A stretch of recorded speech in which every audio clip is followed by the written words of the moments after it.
Hi, this is Jason Kendall and welcome to the next of my introductory astronomy lectures. Today we continue with our basics of telescopes by talking about space-based astronomy. So last time we were talking about radio astronomy, which is basically ground-based because of the size of the facilities, but now we're going to be looking at things other than the ground-based observing and what's going on up in space. So why do we go up in space? It's because of the following. Well, first, you can get visible light on the ground and radio light on the ground, but you can't get infrared, ultraviolet, X-rays, or gamma rays on the ground, and significant numbers of radio can also not be gotten on the ground. But we're looking at things we can actually build and fly today, and this is what we're talking about. So again, why go up in space? Because the atmosphere is only transparent at a few wavelength regions, meaning the light can make it through the atmosphere without being absorbed or reflected or blocked in some way by the Earth's atmosphere. For very, very short wavelengths of gamma ray, X-ray, and UV, it's the ozone and oxygen that does it. In infrared, it's absorbed by water and carbon dioxide and methane. And way, way, way in the far radio, in the extraordinarily long wavelength radio, the radiation is blocked simply by there being high altitude electric charges way up in the ionosphere, so it really bounces off of them. All right, so there are two windows that make it down to the Earth: the visual light, which you and I use with our eyes, and radio, which makes it down to the ground. All right, so when we look at why we're going up into space, it's because ground-based telescopes are limited by what we call seeing. And seeing is simply the distortion of light as it passes through the Earth's atmosphere. As light passes through the Earth's atmosphere, it encounters very, very briefly tiny turbulent bubbles, really, really, really tiny turbulent bubbles. And they can range from the size of a few millimeters to maybe a couple of centimeters in size.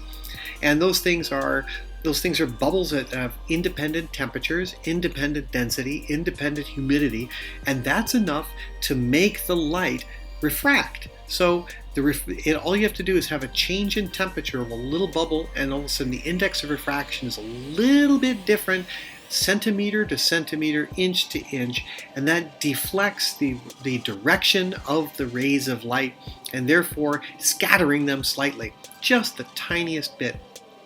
And so that blurs the view. So resolution is reduced by simply having an atmosphere to look through. So if we can get above the atmosphere, we get rid of this thing, and maybe we can get to diffraction limited observing. And that's the goal of going up into space, is to get rid of the problem of seeing, or the degradation of the resolution because of the Earth's atmosphere turbulence.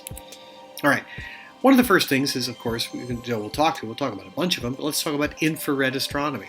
Infrared astronomy is the light that is a little bit longer than red wavelengths, so it's longer wavelengths, longer than, say, 8,000 or 9,000 angstroms, and into a few tens of thousands of angstroms into microns. So infrared telescopes can be placed aboard balloon-based things, such as the balloon-based observatory called BLAST and others. And they can also be flown into orbit. So let's look at a couple of those. And what does infrared look like? Well, if we look at foggy type views, meaning there's some particle in the air that blocks or absorbs the light, then a foggy view will actually go deep. It won't go very far. So it's either moisture or fog or smog or something that actually blocks the view. However, the longer wavelength infrared light can actually pass through that and pass through smoke. It can pass through larger molecules because it is longer. Its wavelength is longer than the size of those objects, so it's not affected by them. So infrared light will get absorbed by the atmosphere in the distance, and in fact this infrared view does show that way off in the distance, in the far, far, far edge. It gets extraordinarily blurry because, well, there's kind of a distance fog as a result of the infrared not being able to get here from there, and that's because the infrared light is absorbed. But up until that point, it gets a few miles away, then the infrared light can travel relatively freely.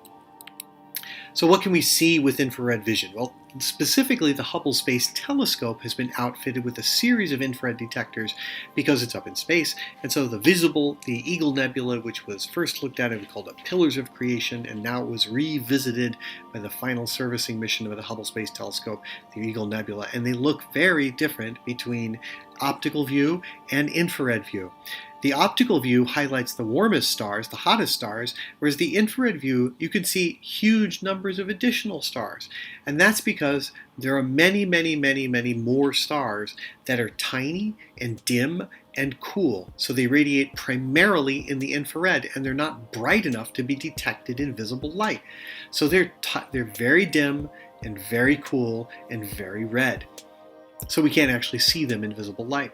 Also, we can see through much of the clouds that exist in the visible light. So the infrared again passes through dust, unless it's so thick that it can't pass through. Or the dust itself is warm, and then it emits light in the infrared by itself. Again, we see the same effect in the central region of the Orion Nebula, the M42 and Orion Nebula, which is by the Trapezium cluster. So if you look at the Orion Nebula, M42, and check that out on a winter night, you'll see 4 stars at the center of it, and those are called the Trapezium. In visible light, they're bright. You can see them with a moderate telescope. But in infrared, they're extraordinarily bright because, well, they're super hot, so they're going to emit a lot of infrared. But now we get rid of the effect of the gaseous element, which is seen in the visible light image. But in the infrared light image, we don't see the gaseous portion, we just see the dim, dim, dim, tiny stars. So we see all these dim stars that are barely visible in the visible region of light, or visible invisible, which is kind of a funny way of talking about it, but that's what we have to. But yet you see the reflection of the infrared off of the dust in the background as it warms it. So we get warm dust is also emitting light in the infrared. All right, so you have completely different views. Now you can get to dedicated infrared observatories. The Hubble Space Telescope has ultraviolet detectors, optical detectors, and infrared. But one of NASA's great observatories, part of their great observatory system, was the Spitzer Space Telescope. And the Spitzer Space Telescope was a dedicated infrared telescope, and it took enormously amazing images.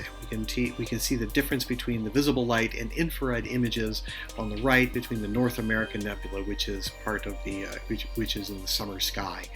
And the visible infrared light will highlight dusty regions where stars are forming, and we can actually see it doesn't necessarily highlight the gas. So on the left-hand side, we see the pink glow of hydrogen gas, but on the right-hand side in infrared, we see the effect of dust.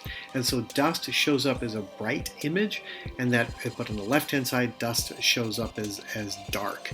On the right-hand side, we see dust glowing because of its cool temperature, and we also see the places where dust is densest and the various cool portions. We also see somewhere down in the center of the infrared image kind of a dusty area with some spots in it, and that's a denser area where the infrared light can't even get out, and that's where stars are being formed. So infrared light is perfect for actually isolating and checking out young star formation. In addition, we can show that with one of the classic things that the Spitzer Space Telescope team put together, with Mark Povich from Penn State. He showed that a specific series of images, this is a composite image from the Spitzer Space Telescope. We can see that the Messier object 17 with the southwest extension is a dark star-forming cloud, and that is on the right-hand side, and stars are forming inside of these dusty, dark bands. And so those are so dense that they don't even let light out, not even infrared. So those are cool, very cold, dusty things that might be on the order of tens of Kelvin in temperature.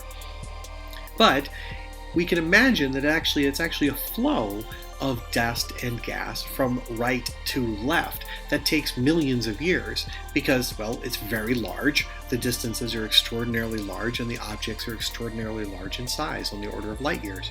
So when we get to M17, the bright star-forming nebula, we see the brightest of things, the O and B type stars, illuminating the nebula after they had formed.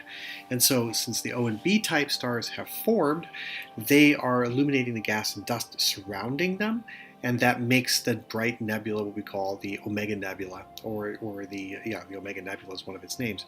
And if we then think of the M7 as material that had flowed through, we see kind of a bubble sort of structure, and that may have been the result of a supernova explosion that happened after it flowed through a dense region. So we can think of this area as a dense region into which, from right to left, goes from not so dense to extraordinarily dense, again out to less dense. So right where the bright star-forming nebula is at is where things get kind of jammed up. And the idea is that this is a spiral arm of the Milky Way through which stars are forming. And we can use the infrared observing to actually find places where stars are forming and trace actually the evolution of stars.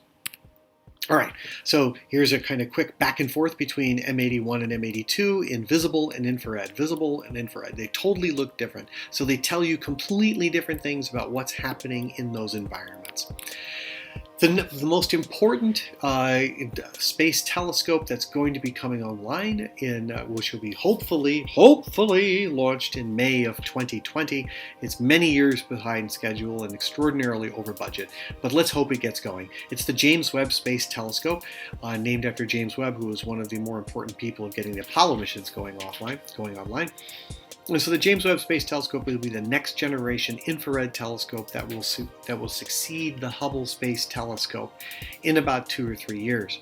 The goal of this thing is to actually be the next generation space telescope. It's a really huge thing, and it'll live not in Earth orbit. It will not be serviceable. We do not have anything that can go out and service it. Maybe the Orion module, maybe that's an idea, but not right now. There currently is no way to be serviced.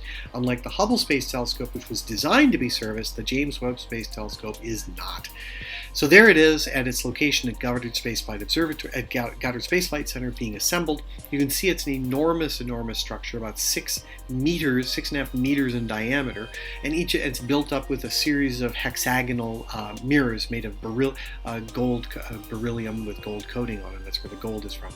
So this is a dedicated infrared observatory, because if it was optical, we might not want that yellow sheen on it, so we're really not worried about it. We're worried about infrared observing, and that's its main goal, is infrared observing. All right, so the James Webb's mirror is about 6.5 meters in diameter, which is about 3 times the size of Hubble's 2.5 meter diameter mirror. And if we look, we can see somebody inspecting it with a flashlight, and those guys are wearing suits so that they in a clean room. And let's just hope he doesn't drop that satellite or that flashlight. So the James Webb Space Telescope has been completed. It's going through checkout phases.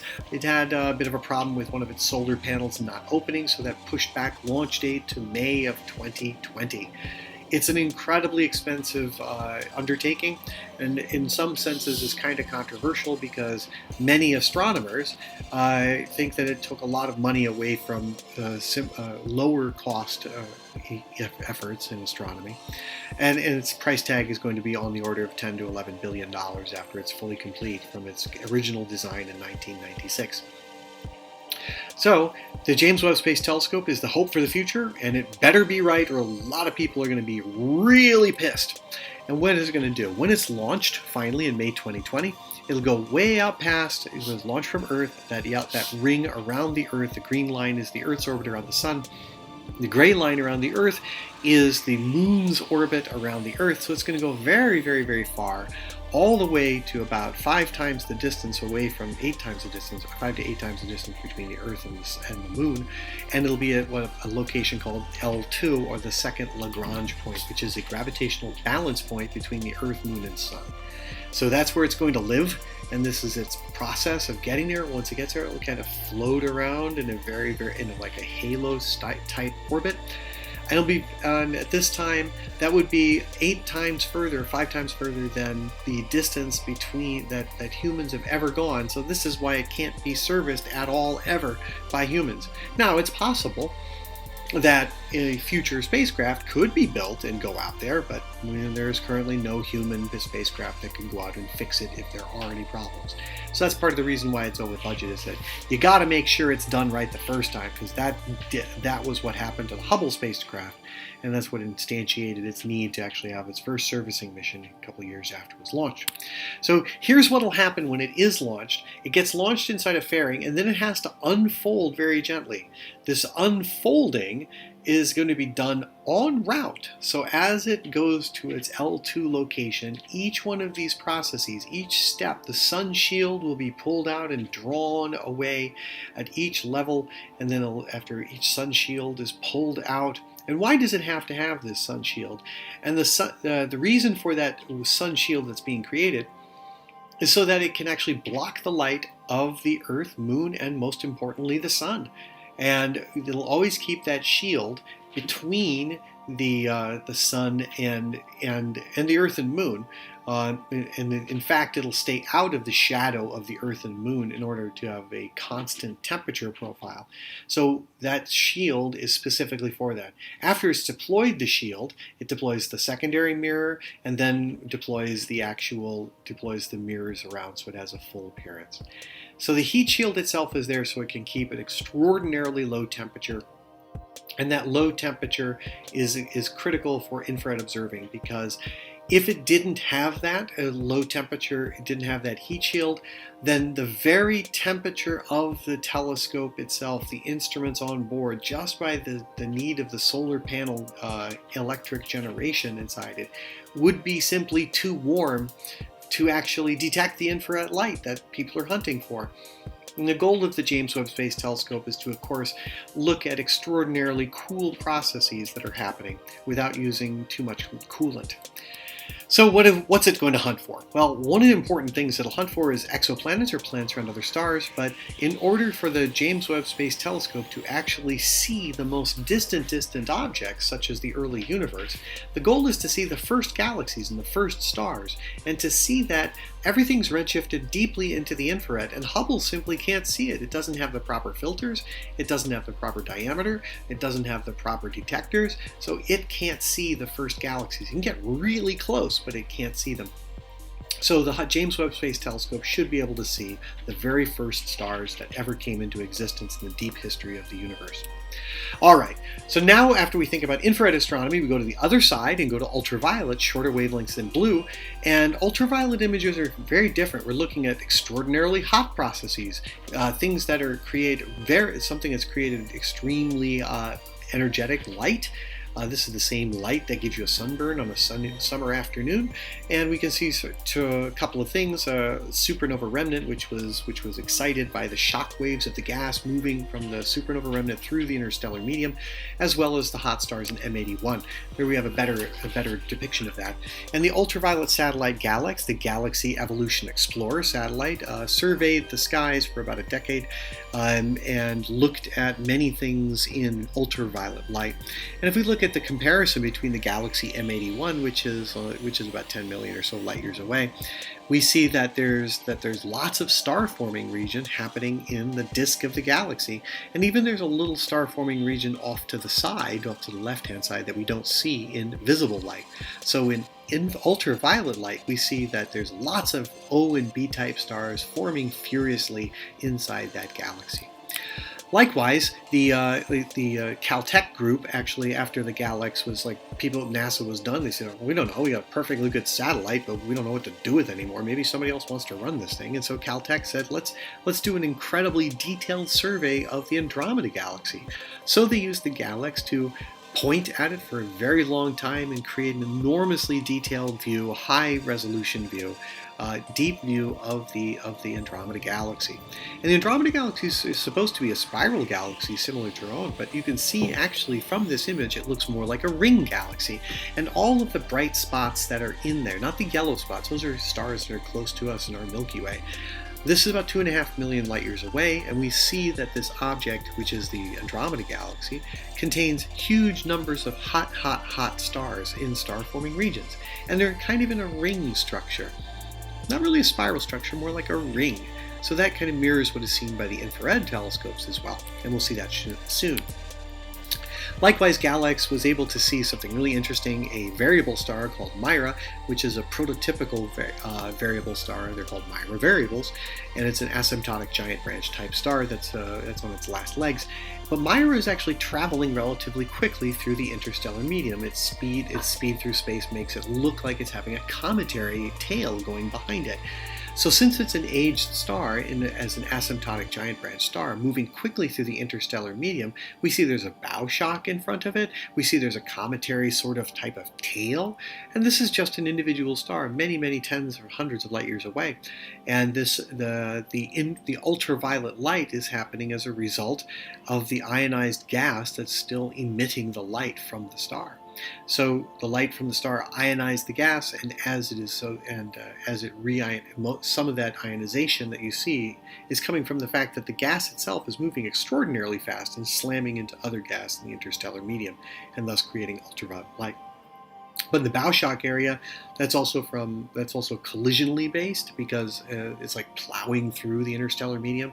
But the brightest spots are, of course, the star itself, radiating huge amounts of ultraviolet light, which then comes to us from that we can see with the Galaxy Evolution Explorer ultraviolet satellite. All right, the next variable thing we go is, let's go shorter wavelength still into X-rays. Now, X-rays and gamma rays don't reflect off of mirrors like primary mirrors that we see in optical telescopes or the James Webb, or just the type of telescope you go buy at a photo store. No, you can think of them as more like an X-ray will skip off of a surface, but it won't reflect if it's normal to the surface. So you have to make these things nested. So if you wish to detect X-rays, you have to gently redirect them, which means that the mirrors look really strange. They look like nested things, nested rings. And so that's the design of most X-ray observatories. And one of the most recent ones is the NuSTAR, or a NuSTAR satellite, which goal is to look at extraordinarily high energy X-rays. And you can see that the structure of this satellite's a little weird, because of this long gantry and this thing at the end of the gantry, and the telescope, the detectors are down by the solar panel.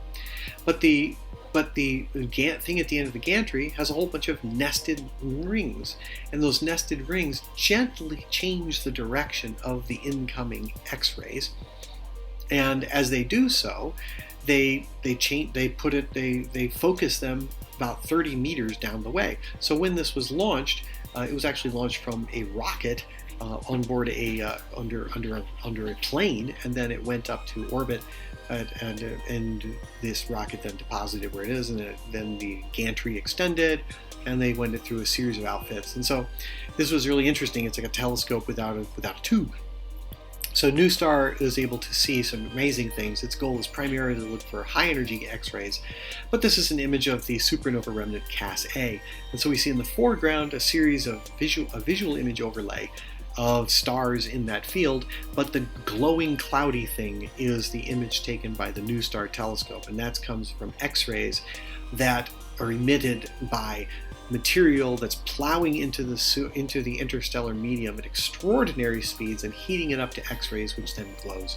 And this is from a supernova that was detected, that was seen over 300 years ago in the night sky in Cassiopeia, and possibly was even seen by William Shakespeare himself.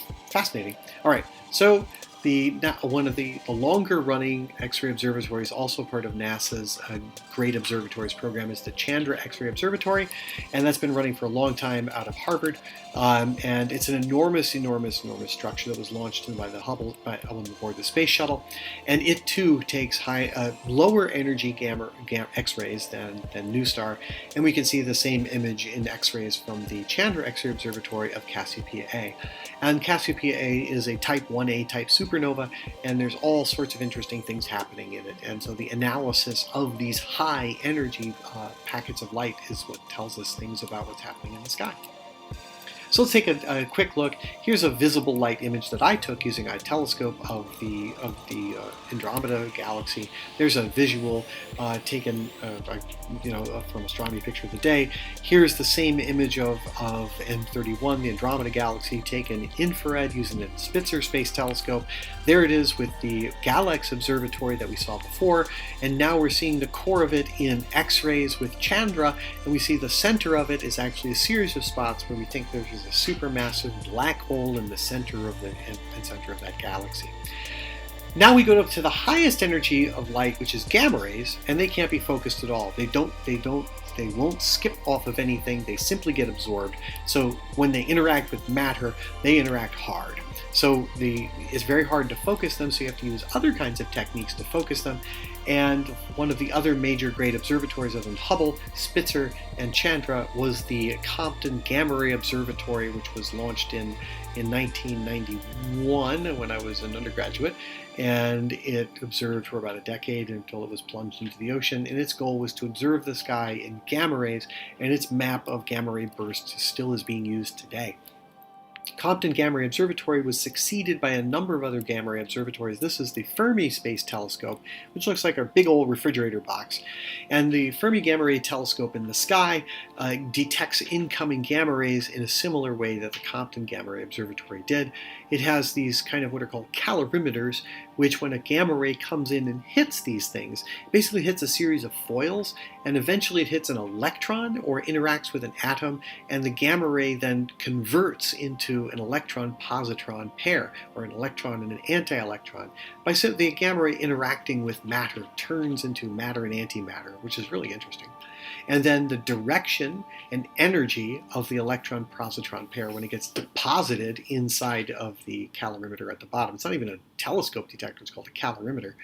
That tells us the direction from which the gamma ray came, as well as the energy of the incoming gamma ray. So this is Fermi's 5-year all-sky map, a total map of all the gamma rays it's detected in 5 years. And you can see that the Milky Way, the band of the Milky Way goes across the middle. There's some prominent features. Some of the more prominent features off to the right-hand side are from pulsars. And most of the spots that you see around are either active galactic nuclei that are extraordinarily distant, but the center of our Milky Way is a gamma ray emitter as well. All right, so the Fermi and integral gamma ray telescopes actually served an amazing purpose on August 17th of 2017.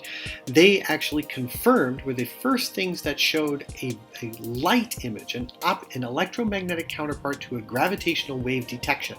The LIGO Virgo group detected a gamma ray, detected a gravitational wave in both the LIGO observatories, and the absence of which in the Virgo observatory in Europe actually showed where it was in the sky. The Fermi detector looked and saw something 16 seconds later, and the integral also detected a gamma ray burst, a burst of gamma rays 16 seconds afterwards. So there was a burst of gamma rays that occurred after the gravitational wave, and this heralded the collision of two neutron stars. So basically a burst of additional 500 gamma rays in about a second or two, each second for a few seconds, is what heralded this cataclysmic collision of two neutron stars about 1 billion years ago. It took a long time for the light to get here from there.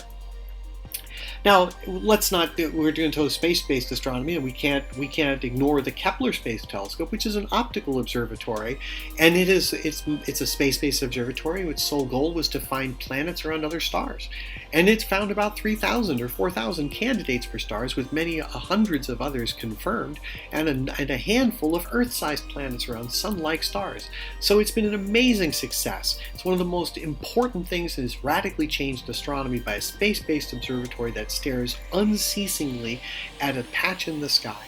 And it lost 2 reaction wheels a few years ago, and so now it's kind of drifting around, but it's being used anyway because it's still an amazing photometer. It's one of the most sensitive things. You can see a light bulb turn off in Times Square is how sensitive it is. And so its use is amazing. We'll talk about exoplanetary exploration later, but you can't underestimate the importance of the Kepler Space Telescope. And because it has just launched a month ago, this is May of 2018, a month ago, the Transiting Exoplanet Survey satellite, the TESS satellite, which sole goal is to do a full sky map of local Earth-sized planets in the solar neighborhood. So it's not going to be able to look at bright stars in our neighborhood, but it's going to detect a lot of them. So its goal is to look for Earth-type planets and super Earth, which are like maybe 1.5 to 2 times the size of the Earth, and they're close by because it can only detect stars that are nearby. It's a bright star looker, whereas the Kepler Space Telescope can see things up to about 3,000 light years. Everything, or 6,000 light years, somewhere in there. The TESS survey is designed to be only in the local solar neighborhood. And part of the reason for that is to provide a map or a survey so that when the James Webb Space Telescope goes up, it can do follow-up. And the goal of follow-up is hopefully be able to do spectroscopy on those planets that TESS finds. And if it finds planets, that would be fantastic. And it will. It's going to find a bunch of them, because one of the most important things at Kepler is that every star in the sky has planets, no matter what. So when we look at space-based observing, it's been a revolution in terms of what we've learned, and so going up into space has changed pretty much everything. You can't get too much on the ground, but with Hubble Space Telescope, James Webb, the X-ray observatories, the Spitzer Space Telescope, Kepler, Fermi, Spitzer, numerous other objects, and hopefully with this James Webb being launched in May 2020, there will be even more things being discovered. So space-based observing is clearly is incredibly profitable in terms of the science, and it is the place where we have gotten enormous return on investment in terms of understanding what is going on in our universe. And most of the things you will hear in any astronomy course are a result, the physics that underlie the astrophysics come as a result of looking at space-based astronomy. So there it is, and it's an amazing time to be alive and see what is happening up in the sky.